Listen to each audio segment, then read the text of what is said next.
कामचोर देवरानी। एक बार की बात है, सुषमा अपने पूरे परिवार के साथ खुशी खुशी मोहन नगर में रहती थी। उसकी 2 बहुएं थी, पल्लवी और शिवानी।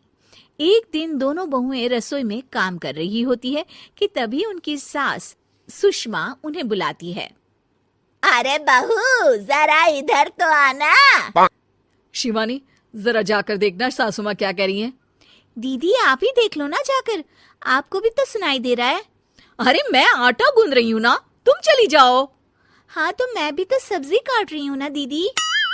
अरे बहू जल्दी आओ।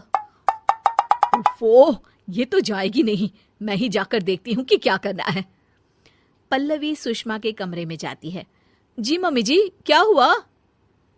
शाम को घर पर कुछ मेहमान आने वाले हैं, तो तुम अच्छा सा खाना बना लेना बहू। ठीक है मम्मी जी, आप बता दीजिए क्या क्या बनाना है और कितने लोग आ रहे हैं। सुनील की मौसी जी और उनका पूरा परिवार आ रहा है। कुल मिलाकर 3 लोग और हमें मिलाकर हुए 9 लोग। तो अभी से ही तैयारी करना शुरू कर दो। और हाँ, घर की सफाई भी कर देना, हाँ अच्छे से। जी मम्मी जी, सब काम हो जाएगा, आप चिंता मत कीजिए। पल्लवी शिवानी को घर में मेहमान आने वाले हैं इसके बारे में बताती है। क्या 9 लोगों का खाना बनाना होगा, घर की सफाई करनी है? बाप रे, सासू माँ ने तो हमें घर की नौकरानी ही समझ कर रखा है। ऐसा नहीं बोलते शिवानी, हम इस घर की बहू हैं और घर के काम करना हमारा फर्ज है। दीदी तो है ही सासू माँ की चमची, जब देखो सासू माँ सासू माँ।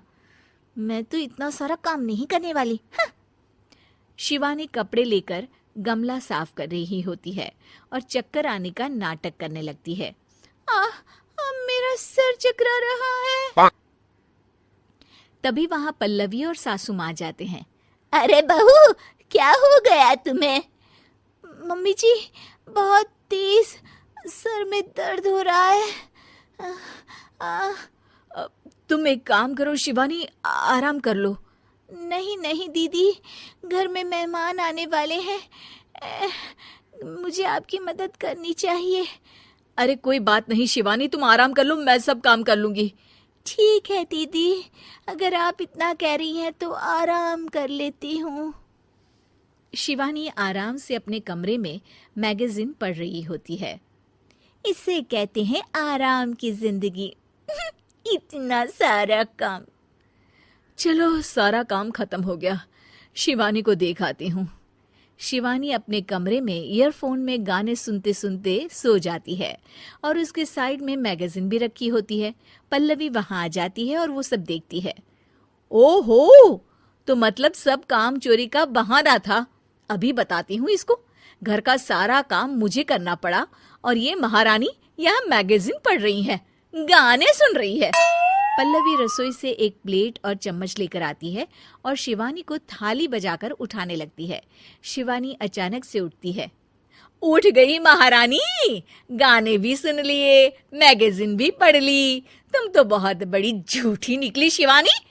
तुमने सर दर्द का बहाना बनाया ताकि काम करने से बच सको।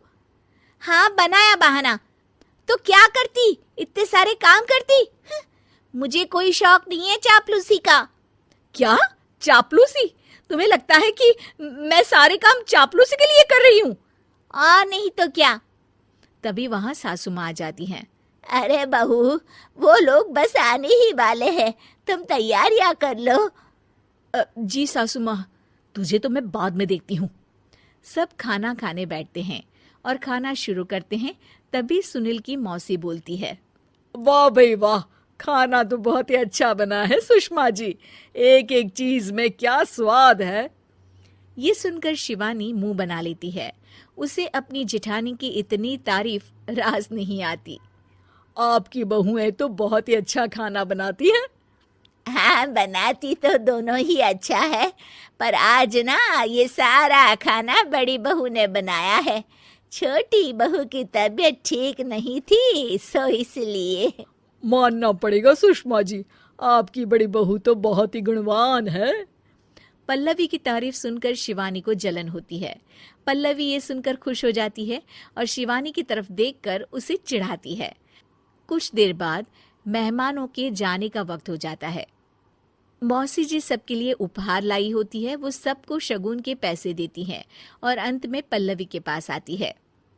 तुम्हारे लिए शगुन का लिफाफा तो है ही, पर बहू तुम्हें एक और उपहार भी मिलेगा इतना अच्छा खाना बनाने के लिए।